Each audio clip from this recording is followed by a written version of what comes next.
it's hard to see it, but it's shaped like a circle, kind of, right? It's really simple. There's 4 ingredients. Do you know what they are? Hops. Yeah. Malt. Yeah. Water. See, everyone forgets the water, man. You're a pro. Yeah, and I can't pick a 4th right now. Yeast. Yeast. Yeah. Okay, I was almost magic, 3 to 4. That's a pass, right? Magic yeast, right? Yeah. Well, there's a bunch of bags of malt, so we do our best to be as localized as possible. That's harder with the malts. So our malts come from kind of various parts of the world, but predominantly the Canadian prairies. Okay. So we make, well, try to make some North American styles. I try to make some classic old world styles too, so we try to get into some more European sort of, what do you say, authenticity. Okay. So German malts for German lagers and UK malts for UK ales, so stacks back there of some of the more foreign stuff. In terms of hops, it's 100% Ontario. And grown right here, right? Well, they are. Now, not not 100% of the hops we use, because we've outgrown our own hop yard. And you should get some shots of that while you're here. Yeah, it's magic. So we do outsource hop ingredients from off-site, but they're 100% exclusively Ontario grown, which kind of makes us a little rare in that regard. Very cool. Yeah, and then of course there's the, just our proprietary, because it's our well, so our proprietary water source, right? So in that sense, we're trying to be as terroir as we possibly can, right? But we're open book about the fact that we source a lot of the similar ingredients to other people in terms of the malt and the yeast. So this is kind of shaped like a circle in my mind, and it starts back here with ingredient number 1 is water. Wow. So you come up with all the flavors yourself as well, or I'd say somebody else did that and refined it over the last 400 years, and I'm just here to mimic. Standing on the shoulder of giants? That's exactly it, with a giant imposter syndrome that lives right here. Water, cold water and hot water. So we can blend those to achieve specific temperatures throughout the brewing process, which is done here. And it's a pretty rudimentary install. It's just 2 tanks. There's such thing as 3-vessel brew houses, 4-vessel brew houses, 5, 6 vessels. So we're very simple, very lean. There's essentially a bowl of cereal. It's called a mash tun. And a combo, it's a combo tank, it's a mash tun and a lauter tun, but you can think of it as a big bowl of cereal because that's all it is, right? So it's combining water with the malts you were looking at earlier. Hang time in there, and then we run the liquid off and keep the solids back, and that liquid becomes wort and needs to be pasteurized in a rolling boil, which is a ripe opportunity to start layering hops if you choose to. If you're looking for bitterness, you can start hitting that hot wort with your layers of hops over time. What's unique about, I should mention, about our heat source is that it's electric, 100%. We don't burn gas to produce steam under pressure to derive our heat. We use this giant electrical element. Whoa. And then we've got solar arrays to offset that electricity usage, right? So there's an environmental ethos here that Phil and Gail can speak to more than I can. I've just inherited this system, and it's very new to me. The concept of using electricity in brewing is very new to me, and it's a challenge. Okay, I mean, as someone who doesn't know anything about it, it looks pretty high tech when you're surrounded with a room of gear. I know it looks fancy, but it's actually quite simple and very similar to a lot of other breweries if you bother to visit any. But the 2 things that are unique here is, the concept of solar offset electrical heat, well water, and 100% Ontario hops. There aren't too many of us doing that, so that's what's unique here. That and 26 acres of fun, right? Yeah. And Phil DeWar and all this stuff that goes on. And Jamaican fusion on site. Yeah. So what else can I say? This is brewing back here, right? So this is the tools for brewing and the water supply, and it all looks very fancy. At the end of a brew day, you transfer out through a heat exchanger to knock the temperature from deathly boil, right, down to room temperature, and send it into any tank you want to brew in, where you add the 4th and final ingredient, which is yeast. So at room temperature, you're not going to kill it, right? And if you've done your job properly and controlled all the variables in your recipe, you've just got a big silo full of metabolite, and the yeast takes over and starts producing your alcohol. Awesome. And all kinds of other byproducts that are, well, that's where the alchemy is right there. Yeah. So, you know, like mimicry with those 4 ingredients, but also how you combine them and how you sort of backseat drive that yeast. It's how you achieve the flavors and the characters you're after. And that's kind of it. I mean, it sits in here for a variable amount of time, depending, again, recipe dependent. And then when it's run its course, you cold crash it, which is entirely nerdy, and I can show you some of that. What's cold crashing? Just dropping the temperature down to 0 to kind of polish the beer, to finish it up, right? So when it's good, when and only when it's ready, you crash it down to 0 and hold it there for a nice amount of time to really tidy that batch up before we ship it down to a finishing tank, where you can let it sit for even more time. Wow. Chilling and carbonating, and then we package off there. So that's the end of the cycle, what I call a circle. And the missing part here is there's no packaging line. So this door rolls up, and mobile canners come in off a trailer on casters, and they roll their packaging line in. So it just completely revolutionizes the space. We go from like open dance floor, no doubt, and skateboard park, right? Yes, to packaging line, and these people are just like wonderful partners. It's like second party. You know, mobile canners. We use Northern Canning. They're right down the road in Bolton, and they're like our favorite partners. Great. You know, they come in every second Friday, and they just crush these tanks empty for us. So, yeah. And then that's it. And they just, you know, I stay out of their way. So you got any secret new beers on the way upcoming? Yes, actually. So in tank, well, this I just drained. Northern came and helped me drain last Friday. So in a week's time, I'll move this Pilsner out of the way. I mean, it's all sequenced through this cycle, right? Yeah. These are essentially, these bigger tanks are kind of for like core brands that I try to keep on site, like a lot of what's postered up there along the wall. Things that people are relying on having like infinite pouring ability down in the beer garden. When we run out, I get in trouble. Okay.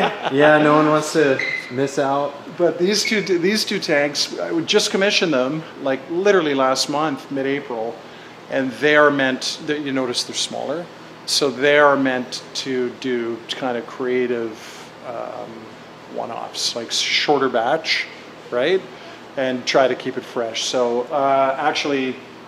Just ignore that. It's full of citric acid right now, which I'm obviously going to get rid of. And then brew into here a super light lager that we've never done before. It's just an opportunity to pun on Goodlot and call it Good Light. Yeah. You know? Nice. Yeah.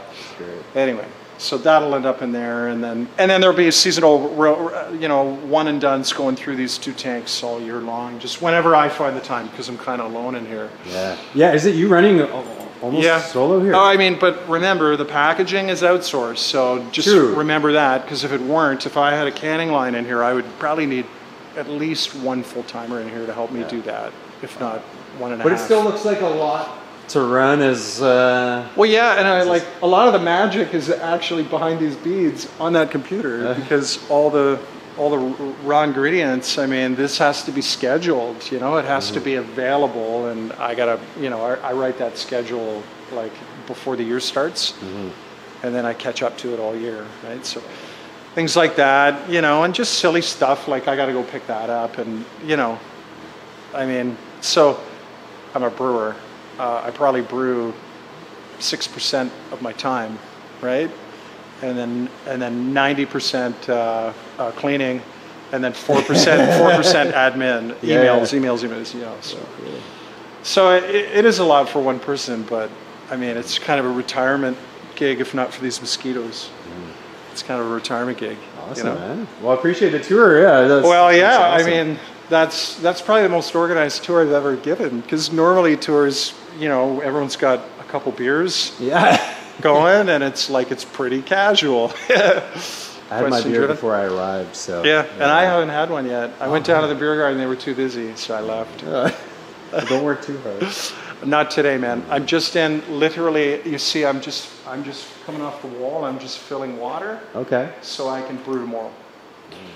Yeah, because well water, low pressure, it takes me a while to fill these 2,000, 3,000 liter tanks, right? So I come in the day before brew and set up the water. It doesn't sound micro, it sounds macro to me. I mean, it's so funny because look at this, look at this scale, you know? Look at this scale. Yeah. This is, I mean, rounded down to, let's call it 100 liters. That's still a lot of beer. Well, yeah, I mean, it's two of these, right? Yeah. Or a ton of cans, right? Yeah. But, you know, little tanks like these and the conical, they used to be married to a little pilot brew system that's now up in the attic. But funny, it's the same amount of time. For a small, is it large? Yeah. Yeah. Just like, at scale different. Yeah. So the scale. I mean, when I say that, I'm exaggerating it a bit. Like you probably shave a couple hours off your day, but if you're doing it right, a little pilot batch is still going to take you like 6 hours, whereas a big batch can take 8 to 9 to 10, depending on how much cleaning you're doing afterwards. So to spend that much time and only get these volumes explains why we dropped some slightly larger pilot tanks on the end, right? Yeah, if you're going to do the work, you might as well have the result, right? And I can fill them. They're appropriately scaled to this. I can just kind of squash the amount I brew in a day. But now I can drive those off the main brew house, and they're big enough to hit volumes where we can bring those canners in. So now our one-off program can kind of grow up a little bit and go into cans, and you know, we can have thousands of units and have it around for a while. So it's not just gone in one weekend, right? So anyway. Yeah, that's right. Anything else you want to share with people coming to Goodlot? Totally, man. You got to see our nitrogen generator because it's brand new. Well, you got to go see we got to go see the barn too, as Phil told me. But this is cool. This thing is harvesting nitrogen gas out of the air, like out of thin air. Really? Literally? Yeah, sorting it, filtering it, and filling up this bulk tank. So that's a bulk tank full of nitrogen. And then, of course, we have a bulk tank. Every brewery has a bulk tank of carbon dioxide outside. Yeah. So, but this thing fills itself, and then the little unit on top also builds blends of those two gases and sends them out to our two draft spots. So this is exciting for me because it takes things like this, these dangerous tanks and regulators and settings and decisions away from the staff, so they don't have, the front of house staff don't have to think about it. You know, it's just magic gas that's going and pushing on magic kegs for them, right? So it's revolutionizing our front of house, because now our staff, when you're out there, you'll see you don't see anyone running around with empty kegs or running around with full kegs or swapping gas tanks. They can just focus on their job, which is like having an experience with the customers, right? Yeah. So it's like it's revolutionized our front of house. I'm so happy, and it wasn't even necessarily my idea. It was presented to me, and it was like a light bulb, bing. And then a lot of money, and then and then we got it up and commissioned. So and it could have gone really badly, but it didn't. Like, it's working, and I couldn't be happier. So it's just a stupid sort of piece of white equipment in the corner, but it's like my favorite part of the brewery right now. Very cool, man. So yeah, high tech. I'll show you the barn quick, which I think I left unlocked anyway. Yeah. So I should lock it.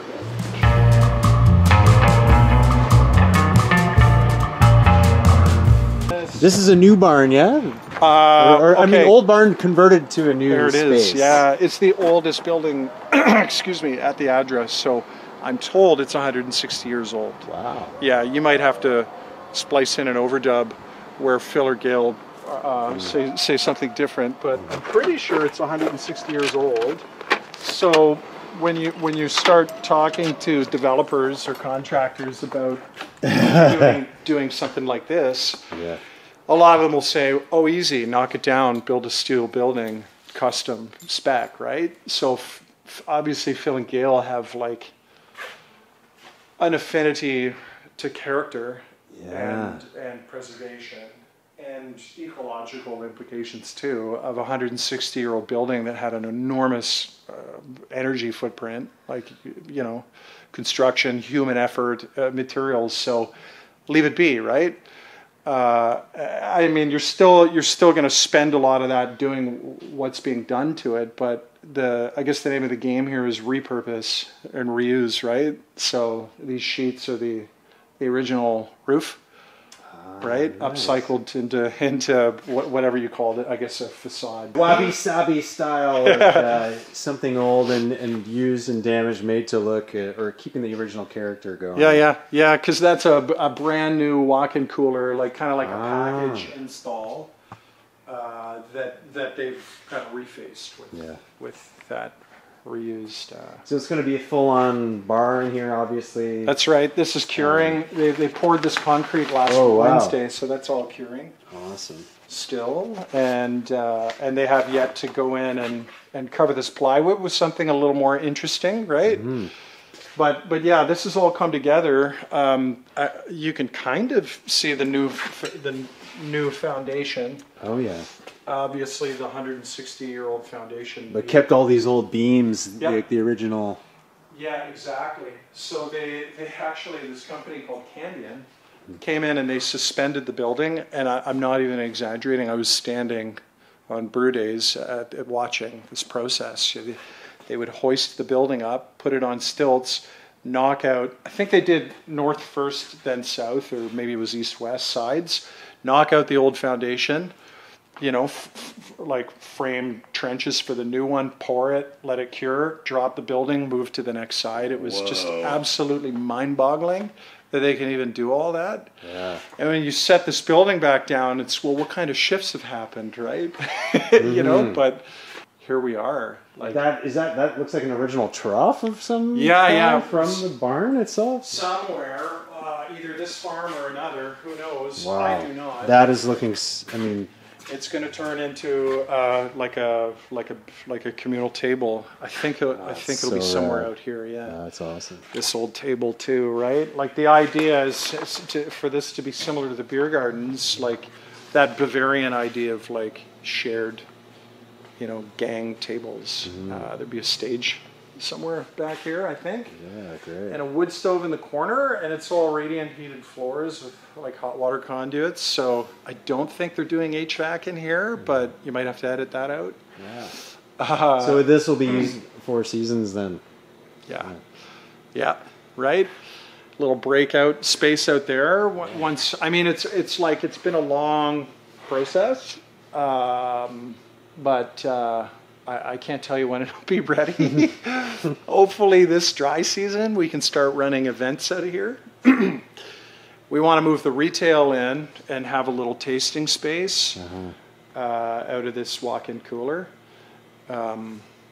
Mostly so our existing retail can be emptied and reconverted into an office, because the office is in Phil and Gail's living room right now.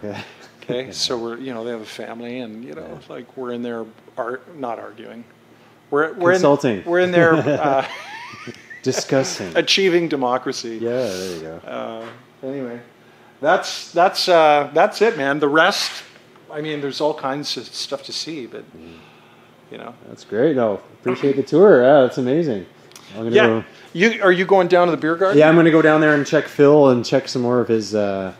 Check some wings out, I think, is the time. And Errol Black. Yeah, I got to get a shot of Errol too, because how long does he play for usually? Oh, he's here all day, man. Okay. Yeah, I'm going to get some shots of Errol for sure. And you'll see another bar that looks a lot like this, because it is almost an identical configuration, but it's inside of the old grain silo that we originally converted into. I'll walk you down. I'll just walk you down. But this will be an elevated version of the hop bin's kind of rustic. You know, it's like you're down there drinking out of jars, right? I mean, they got handles on them, but you know, 1 glassware and 8 faucets on tap. I've tried to marry those 8 faucets here with 2 outliers on left and right, and we'll get into some fancier, you know, match the beer style glassware. Just an elevated experience in here where chickens aren't running over your feet and stuff. That's a good vibe, though. I like that chicken vibe. They're very friendly chickens. Everyone likes that vibe. Yeah. You know, Yard vibe. there. Maybe we'll get house cats in here or something. Yeah. There's a horse. Yeah, that's awesome. Not our horse. Quick. I gotta shut the door as soon as we quick look. Oh, here we are. There, shutter behind you. Whoa. So there's some nice B-roll. Whoa. This is legit. Yeah, this is what the other one looks like too. So these are spent kegs. They're just pulling them on the fly, right? But you see how much beer we have lined up for these guys. So there's no more hustling these kegs in. The front house manager and I, we just set them up for the week, right? We open the door, so it's going to turn on and get really cold. I just want to check. Man. Yeah, that's intense. That is high tech. All right, important. Yeah, there. Awesome. So these are the hops right here. Yeah, man. Yeah. Like these are. I mean, they are what they are. They're small experimental plots that are more for show than for production originally.